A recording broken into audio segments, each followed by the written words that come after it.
It's the Mike Francesa podcast on the Bet Rivers Network.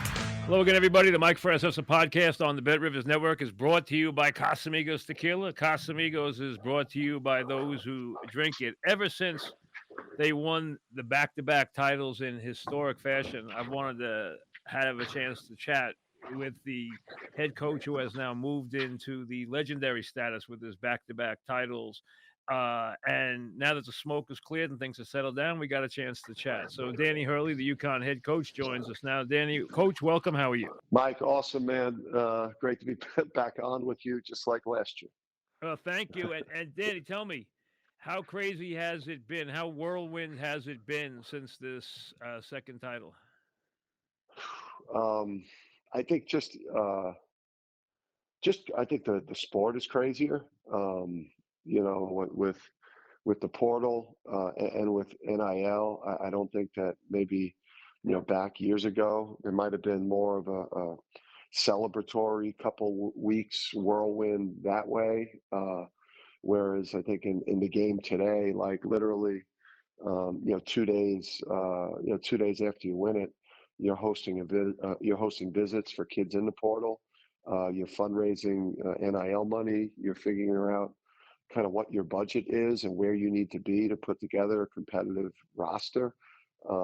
So I think, maybe you sneak in some of the stock exchanges and first pitches and White House trips. Right. It's funny. There were two coaches that I looked at, and I said, when they leave, the program's going to collapse. One was Georgetown, and it did. The second was UConn. I didn't think it could stay where Calhoun took it, because Calhoun, to me, did the greatest coaching job in building that program in the history of college basketball, because people have no idea how hard that was to do. But you've been able to go to a school that was smart enough to come back to the Big East, which I thought was critical, but has had a women's coach who has dominated and a legendary male coach, and now you have seamlessly taken your place right alongside them. How hard has that been, and how much have they been a part of it? Yeah, so for Coach, I mean, to spend time around him, even at 80 years old or 80 plus, you could still you could see what made him such an incredible coach, and his force of will and his eye for talent and his ability to connect the team. He's top three all time. Most underrated big time coach of all time. He doesn't get mentioned enough. Yeah.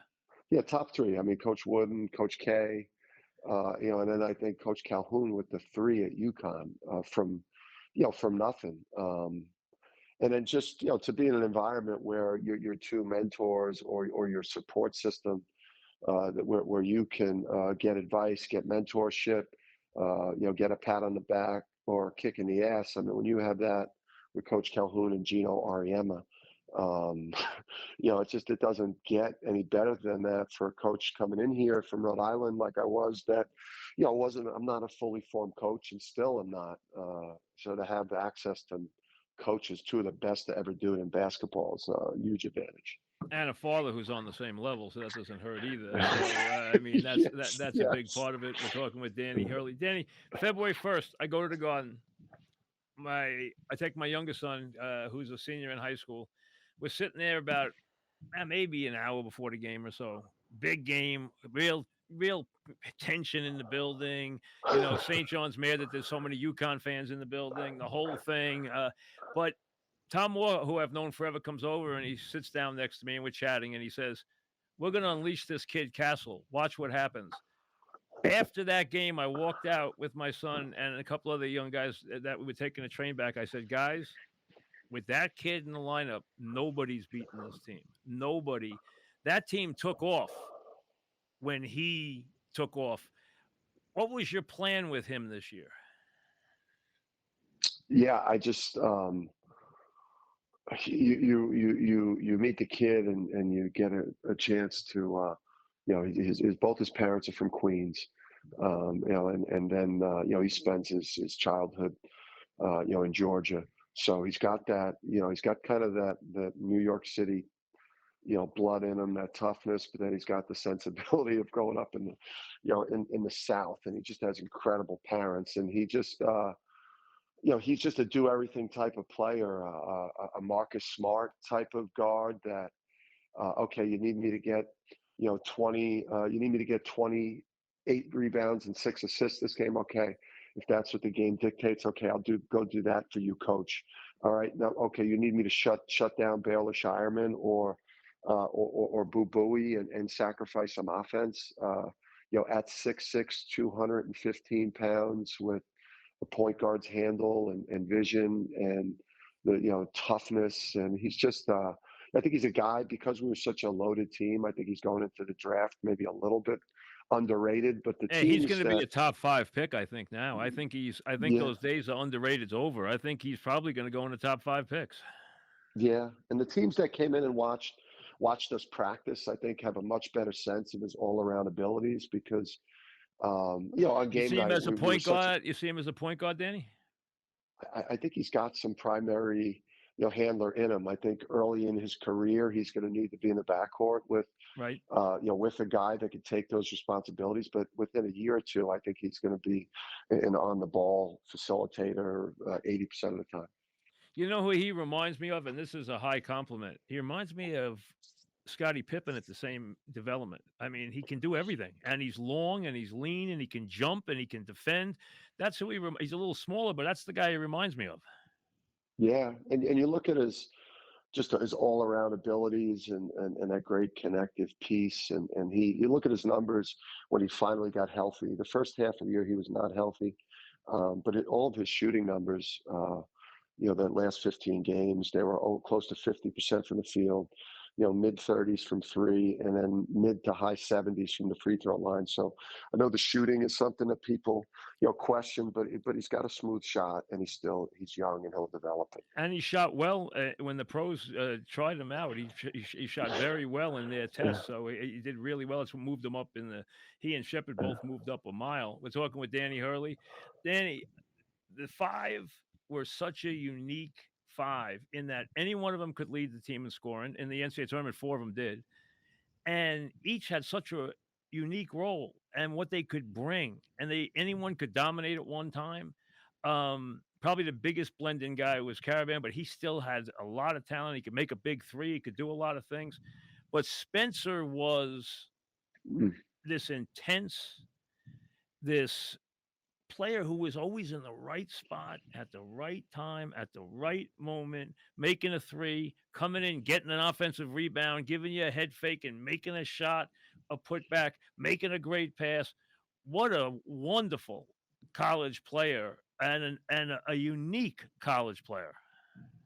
Yeah, I mean, just special, double special, and again, I think it's like it goes back to like the family, a family that is like old school values of accountability, work ethic, no excuses, whatever you need from me, coach. No TikTok, Instagram, like not on social media, doesn't know what any of that is, probably still has a flip phone, but just, loves the game, loves to compete.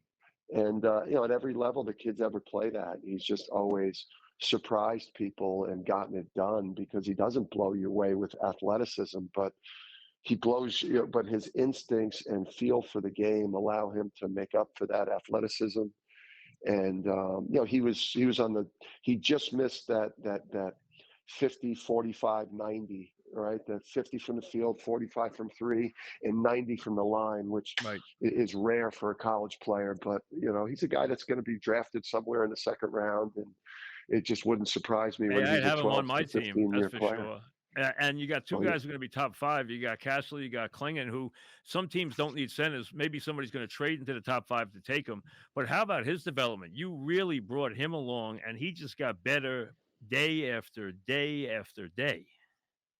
Yeah, well, he's a guy, again, I'm going to go back to like the parents and just, the inner circle didn't ruin him before he got to college. He didn't, that people didn't make him think he made it before he actually made it. He stayed at his, his public high school. He didn't go out and play on the big sneaker circuit AAU team. He kind of stayed secluded and in a tight circle growing up in Bristol. And so he wasn't ruined kind of by grassroots basketball when he got here. So he was humble and hardworking. And I think teams are seeing right now that, he can really pass and handle the ball in those 5-out types of looks. He's got a shooting, a look as a shooter that is going to translate a couple of years down the line to a guy that will be able to step out and make them. And then Mike, when you meet the person, he blows you away. Like when he visits your organization for a day or two in this pre-draft process, these teams are going to fall in love with this guy. And I wouldn't be surprised if he's a serious threat to go one. Oh, I agree with you 100%. We're talking with Danny Hurley. Danny, couple of things in the games. The first team ever, back-to-back years, not only win back-to-back championships, which is impossible to do in the NCAA tournament. It's so hard to do. And this team ranks with the greatest teams of all time. I've seen everyone from the Walton gang forward. I saw everyone from the Jabbar team, and Jabbar's junior year is considered to be the greatest team of all time. I'm not sure it is, but it was considered to be. I've seen every one of those teams. Your team ranks with the greatest teams that ever played in the NCAA tournament and is the only one ever to win every game for 2 years by double digits. But a couple of things. The Illinois game that stood out to me. It's 23 up, and Damask there's finally a player who's bothering you guys, is hurting you guys. He's killing you guys early. And I'm like, wow, they actually have a player who can score. It wasn't Shannon who had to go to the basket. It was this Damask who could do a little bit of everything. And it's 23 up with a minute in the first half. The next thing you know, you run off 30 straight points. Take me to that game in the end of the first half at 23 up. Well, even in the lead up to that one, Mike, it's sometimes you look at the quotes by the opposing program and you feel like, you get more confident. And I think in the lead up, they were saying a lot of, we've played against, multiple teams as good as these guys in the Big Ten. And right, we'll take it right to the rim on them. We're going to drive it on them, which they did, which was an utter stupidity, which we saw for a long time in the game. But Damask is hurting you, right? So the first player that's really hurting you at any time in the tournament, you're 23 up. Were you concerned at all? No, I think it didn't feel sustainable, in a sense that it, for us at that point in the game, it's still body blows. We had tremendous size at guard. He was making some really tough twos. And in a similar way to Edey, that just it wasn't a way that they were going to be able to score enough points, to win the game. We hadn't caught in our offensive rhythm. We were getting great shots. We were taking away the 3-point line, and we were taking away the rim, and all they had was Domask making really tough middies, which it didn't feel sustainable once we found our rhythm. Which he only scored 2 points the rest of the game, and you took a kid that no one else in the NCAA tournament could handle in Shannon and shut him out. I mean, embarrassed him, let's be honest. Just completely embarrassed him in the game, in that win. Then the Alabama game, and this was fascinating to me. And, everyone says, oh, UConn's got all this talent, they got all this size, they got all this, they got that. This game, to me, was a subtle game, and they were a very dangerous team because they could really shoot it. I mean, they could shoot it scary good, Alabama. And in that game, they leave Castle open early. They're not going to guard him, and he hits a couple of threes. Then he cools off. But you make such a subtle adjustment that I thought was so smart in that game. You start using him as the primary screener, and then he rolls off that for easy baskets and easy foul shots and winds up being your high scorer in the game. That, to me, was just a great nuance of stuff that you guys did to win this tournament.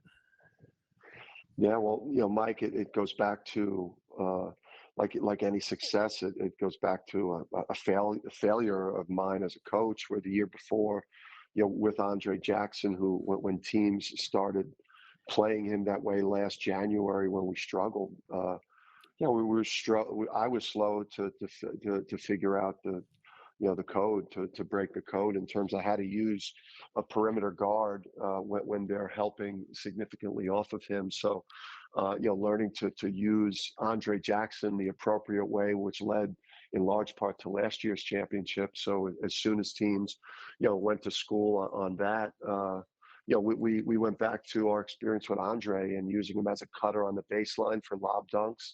And then, using him as a ball screen and roll guy. And now this 6'6" guy with great finishing ability and passing is now attacking 3-on-2s and 4-on-3s, throwing lobs, spraying it out for threes and finishing at the rim. But the misusing Andre a little bit the year before kind of helped us in that spot. Interesting. The other thing is, and I don't want to beat on the Big Ten, but their coaching in the Illinois game and the Purdue game left me banging my head against the wall. I did not understand it in the least. I mean, how do you play for twos like Purdue did? And I did not understand how Illinois attacked the rim when they were having no success and continue to just attack the rim with no success. But here's the thing I want to bring it to. The Big East got beat up and didn't get a lot of teams in the tournament. We all know that they got screwed, okay, after you big guys. Mm-hmm. The amazing thing was the sophistication of the coaching in the Big East is so much better than what I saw in the tournament from guys like, especially the Big Ten guys. And I'm not trying to beat them up, but let's be honest. You go against Pitino. You go against what Creighton did with the three-point shot. You go against the sophistication that you saw in the league. It's a lot higher than it was when you get in some of those NCAA tournaments. I mean, the best coaches in the country are, I think they reside in the Big East. No question. No, and I know that sounds like I'm biased and stuff like that, but you know what? Watch the games. Just watch the sophistication of the games. Yeah, I mean, Sean Miller is one of the best coaches in the country. Terrific coach. And what Creighton does with their three-point stuff, okay? And what Pitino did, listen, what Pitino did, he was never going to win that game in the conference tournament, but you know what? He hung in there, and they turned you over a couple of times and hit some threes and kept the game close. I mean, and that's Pitino. Yeah. We all know what kind of coach Pitino is. I mean, Pitino's. We're obviously not best friends, but he's one of the best coaches of this generation. I mean, he's one of the best. The rivalry. I think that's great. I think that makes it. I really do. But he's a legendary coach, as are you now. But the bottom line is that kind of intensity and that kind of fight is great to have in a league. But the whole league, the coaching in the league is just sophisticated. Let's be honest. The coaching, the way the games are officiated, I mean, they feel like a UFC fight every game. It feels like a Hearns Hagler. The environments are intense. The coaches are the best in the country. You have the history and tradition of the league too. That having tension between coaches, having that tension, that energy, that a little bit of dislike. I think it makes the regular season interesting, where most people just want to tune in for March Madness. You got to give people, some of the matchups and some of the storylines to make it interesting in February and January. We're talking with Danny Hurley. Danny, 3 games in. You win the first game by 39. You win the second game by 17 against a stubborn Northwestern team, which played okay in the second half. You win the third game by 30. Which opened everybody's eyes. Now it's UConn on one level, Purdue on one second level, and then everybody else. Everyone thinks Purdue can get there. Everyone knows UConn can get there. But what people don't realize is how hard it is to coach in that tournament that's one and done, and to insulate your team, game in and game out. How hard was that, considering you were looking for a repeat?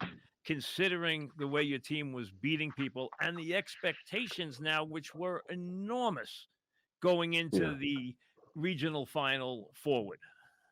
Yeah, big pressure. I mean, big pressure late in the regular season. Once we lost at Creighton. They shot the lights out, right? Yeah, I mean, they shut the lights out. It was one of those nights for us. And then our response to that, though, going to Marquette, to Providence, and then winning 2 home games, all in dominant fashion. I think at that point we said to ourselves, "Man, this is a special team. I mean, this is a better team than we had last year." I agree. That was my next question. I think the second team. Now, I'm not taking anything away from the first team. And the big played great on the first team. Okay, he played Mm-hmm. sensational, but this team was a better team. I thought, soup to Mm. nuts, 8-man, and your 8 men were important because the guys off the bench, the 3 guys off the bench, were really good. So 8 men. This was a all-time great team. I thought better than the team the year before. You agree? I mean, we won 37. I mean, I mean, we set, Big East regular season champs and most wins ever. And then obviously, the St. John's game was a tough game, but you double champs in the Big East, you win 37 games, you play the second number one seed, and you win that in pretty dominant fashion. The pressure, I'd say the pressure hit, and it was intense. Once you've got the best team, which we knew for like end of the Big East regular season all the way till the getting on the bus going to the national championship game in Phoenix. That was intense pressure when that your team is far and away the best How did team. how did you insulate your kids? How did you talk to your kids? Identity, guys, like everything's automatic right now. Reminders of the Creighton game on the road, reminders of the game at Seton Hall. Like, hey, if we get away from our identity, we're as vulnerable as anyone else. But there were just, Mike, we were the best offensive team in the country, maybe the best defensive team in the country. I think we both. were one of the best rebounding teams in the country. We played harder than the opponent. And then the preparation with my staff for games, game planning was high level. And then the culture. I mean, across the board, we weren't vulnerable at all.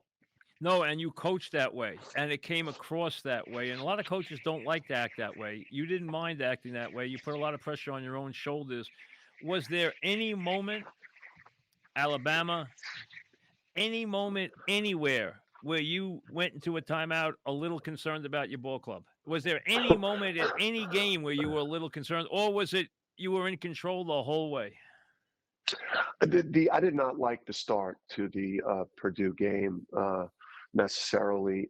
And Luke Murray is a brilliant guy, and Kamani Young, associate head coach, and these guys are incredible coaches. And Luke, Luke convinced me and Kamani to stay away from trapping Edie unless we got into serious foul trouble and live with those tough twos, and let's just blanket the 3-point line. Well, you and killed them. They made 1 3 in underdog. the whole game. I mean, and they stopped taking threes and settled for 2s and floaters, which I just did not understand. Yeah, and it was so tempting without us doubling Edie to just keep throwing it in because he's so prolific. And he got tired. He did get tired too, yes. He got tired, and Klingon did start to time it and start to get a feel for what he was trying to do, which made him very inefficient during that middle part of the game. Early on, he hurt us, and then late he hurt us, but they were 2s and we were up 17. So it really it had no impact. But that middle part of the game, when the game was won, that 20-minute stretch there when Klingon really figured him out, made him really inefficient. He got tired. And then that's where we got separation. And then their lack of ability to get threes and to turn us over, the game was kind of pretty much over. No question. And I thought, first of all, a lot of people didn't even think Klingon could play, 30 minutes in that game. He did. He didn't foul out, which was key also. And I think Edie got very tired. Edie's a good offensive player. There's no question. I mean, and they lived on that corner 3. And they didn't make a corner 3 in the entire game. I mean, it was unbelievable. How can you go away from that weapon? I'm telling you, I'm not trying to insult them, but I thought the Illinois and Purdue game plans were the most ridiculous things I've seen in the basketball in a long time. I really did. I'm sure you had a lot to do with that, but I didn't understand them. Yeah, I mean, we really, in those particular games, really tried to run them off the line and provide no help on any dribble penetration or post-ups. So it was just on your own, almost a face guard situation to try to prevent them from even giving it a look. And I think it does, Edie got trapped so much just when they know it's single coverage down there, and they're trying to get Klingon out of the game, I think, with foul trouble. But Klingon was able to play disciplined and we were. I mean, our perimeter size was a big factor Huge too. Our factor. guards were Yeah, so the much size of your bigger. guards was the size of your guards was a huge factor in the game. I don't think there's any question. Newton had a very very good game too. He had a very good final game, and he and Castle both did, and the size was a major factor. The other thing that always amazed me is I don't care what game I saw, and I probably saw you play 15 games last year. I saw you play in person 3 times. Every time Johnson comes in the game, within a minute he got a dunk. I could not. I've never seen anything like it. I mean, every single time the guy got a dunk, I was like, "How does this guy do this?" He comes in the game, and within 30 seconds, he's got a dunk. Well, he moves like a guard. I mean, he's the most sudden 6'10" guy in the ball screen game. I mean, just when this guy's rolling to the rim or running the floor or cutting, just it's like highest level NBA twitchy athlete, where you could basically throw the ball up anywhere around the corner of the backboard, and this guy is like old school plastic man. But his movement center, to be able, I think it's such a key to our success is like having two centers that are different looks for our opponents, and he gives you this unique movement center that, like, if you put his like highlight film mixtape of dunks, I don't think there was a more spectacular center highlight film than his from last Did this team have a player who was a leader? Was there one player who was the leader on this team, or not really? I think Klingon's got this huge personality in the locker room. He's this, he was this super confident guy. You had the backcourt that was like ice. Newton was like Iceman, cool guy from El Paso, and then you had the fire with with Spencer. So you had the Spencer, fire and the ice. who had Yeah, temperament like you, as a matter of fact. yeah. That's my mini me, and Yeah, that's you what you. know, Yeah. Yeah, I mean, and listen, you like to stir it up, which I like. I like that. Okay, and Calhoun was that way too. Calhoun and I, who became very good friends years later, almost at our first Final Four, got in a fist fight. I mean, because he was protecting his player and I was ripping him, and we almost got in a fist fight in a restaurant. So I mean, that was my start with Calhoun, and we became very close after that. And and I love him, but our first thought was we almost got into a brawl and a fist fight at the Final Four. yeah, I'm not surprised. I got a lot of stories like that with Coach when I talk to people that have known Coach. But you're the coach at UConn, and you're following Coach Calhoun, and you got Gino over there with 11 national championships. You better. You better be an alpha coach or a coach with an edge to you if you want to survive, or forget thrive. If you want to just survive at a place like UConn with the basketball Yeah, history. but now you are the toast of the world. I mean, you could have taken any job. You didn't even blink at Kentucky, which would have, opened the vault for you. I know you wouldn't go to Kentucky, but the point is, you could write your own ticket anywhere. You've already had an incredible. Anyone who wins back-to-back titles is golden, and in your family, which people don't realize, I mean, you guys are what Mannings are to football, you guys are to basketball. I mean, what you guys have all accomplished, from your father, who people might not realize is a legend, one of the legendary high school coaches of all time. Okay, on the level with Morgan Wooten, legendary coach at St. Anthony's in Jersey City, and your brother, who was a great player at Duke, a great point guard, and would have had a great pro career if he hadn't had a terrible car accident. So, and is a good coach in his own right. And now you has to come up and deal with your father and your brother, and now click off this. You no longer have to, worry about that anymore. You're not the little guy in the family anymore. That's for sure. No, yeah, I mean, it definitely. You feel a lot lighter.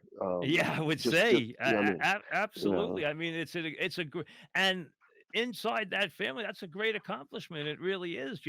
I mean, to do what you've done, and you've developed this personality yourself, where you don't mind taking some of the stuff on your shoulders too, and getting out there and making some statements, which I like. I think coaches have to have personality. I think it helps their team. I yeah, really do.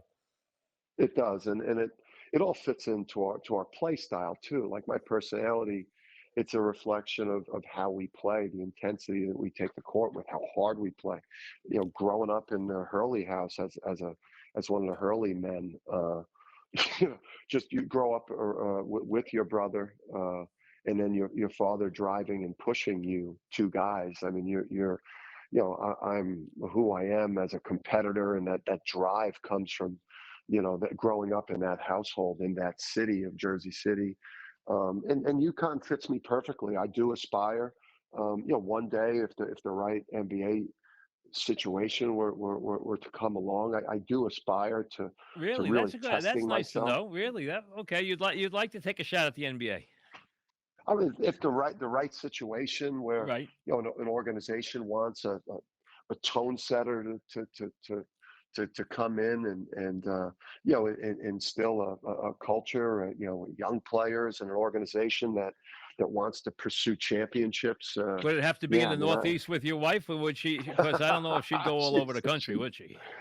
she's the boss. She's the Yes. boss. Well, we But all who have a knows? boss, Danny. You know that. We all have a boss. So, I always said Yeah. I was the boss as soon as I left my driveway till I got back in my driveway. Okay. Then that was it. I was not the boss anymore. Someday. We I mean, all someday. live the same way. You know that. We all do. When we're lucky enough to have those kind of wives, we all live that way. You know that. Yeah, I mean, somebody's got to check you. Absolutely. If we don't have somebody checking us, You're right. No, absolutely right. the- And taking care of the kids and doing everything that has to be done. So I agree. But that's good to know. Now tell me this NIL thing, which Mhm. has chased coaches out. Okay, Yeah. let's be honest. Great coaches have been vocal how the NIL, the kids driven by the cash, asking them about money all the time, stuff like that, has driven them out of the sport. How do you deal with that right now? And what do you see going forward in this crazy time in college basketball? Yeah, I mean, there's not a sport right now that's functioning like ours, where there's just basically no rules. It's just total It's like the free Wild agency. West. It's like the Wild West. Yeah. Yeah. Yeah, and it's and I think it makes the off season interesting because people are talking about it. There's constant activity and movement, so it keeps college basketball relevant in a time of year when people aren't even thinking about it. But it's not sustainable. I think eventually it's going to be a major turnoff for the fans. I think we've got to get to a point where there are salary caps potentially, where players have contracts and buyouts if they want to move on to another place, just like coaches. We've got to get to that point. And then I think places like ours where where we win at UConn, we've won back-to-back NCAA tournaments, and a tournament that makes over $1 billion a year in terms of revenue. We've won that tournament, but I don't know. We don't see a lot of that type of monetization. Not enough. We're And now not. that's got to change when you got to go out and buy players. That's got to change. It's all got to change. And there's going to be more coming, and there's going to be more legislation, and there's going to be unions and everything else. It's going to be hard for coaches. It really is. It's going to be a whole different world. It already is, but I think you're modern enough and you have the right temperament where it might drive some guys out. I don't think it'll drive you out. I think you like this competitive stuff. I do, and I do believe that there are still there's still old school families and old school mentality players like a Newton, like a Castle, like a Kling and a Caravan that you can recruit. That where NIL is not going to be the first thing, maybe it's the third or the fourth thing. Right. So as long as we're able to find these like old school folks to bring into our program, and then we just blend it with modern basketball. And then we pursue championships, and then we put these guys in the NBA. If we could keep doing it like this, I'll stay here, and the NBA will never be a thing. Hey, I'll tell you this. Now, everyone's looking forward to the UConn St. John's game this year. Forget the Garden. Forget Cornerseca. I think he wants to play it in St. Agnes's Cathedral High School, where I think it holds 200. I think, or that is St. Mary the Isle, where I played CYO ball down in Long Beach. I think it seats 12. So one or the Yeah. other. So I think those are the two I think he's looking at now. I think he thinks Carnesecca is too big. Forget the Garden. I think he thinks Carnesecca is too big now. I'll play it anywhere as long as my guy in the red blazer is there. The guy that got me the technical foul, who distracted me. As long as he's there, I'll play it anywhere.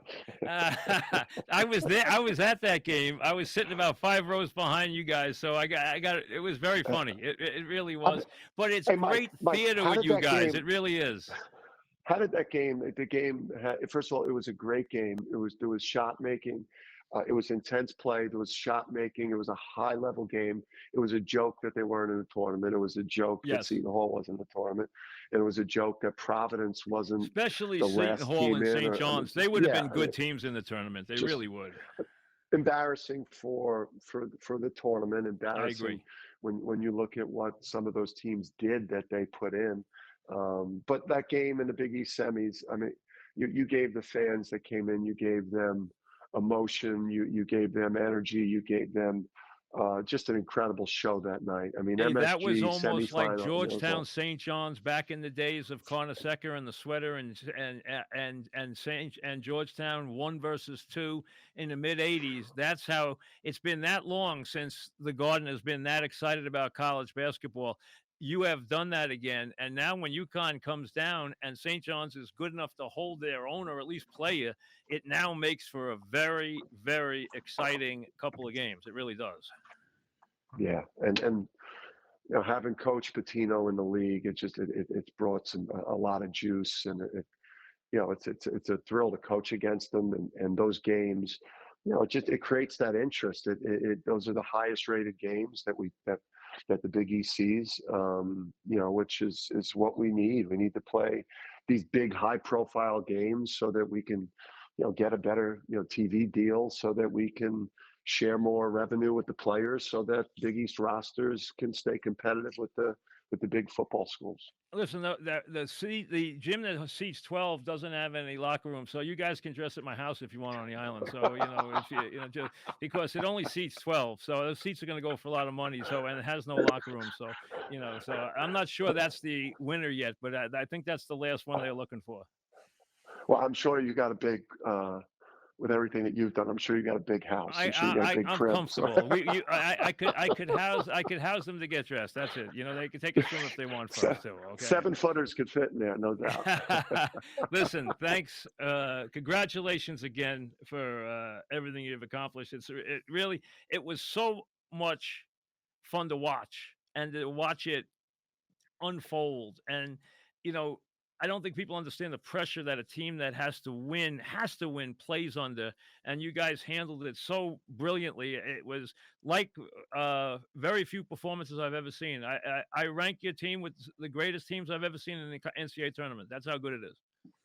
Yeah, and I think so too, Mike. And I think these guys, obviously, how they perform in their pro career in the NBA will determine, the historic, where it lines up. But just the quality of ball, and people love the way we moved and passed it and shared it, and in an era where it feels like these guards are just everything is a ball.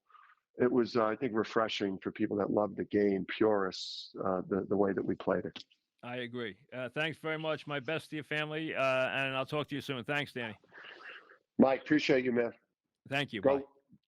Danny Hurley, the 2-time now champion, NCAA champion, back-to-back champions, folk.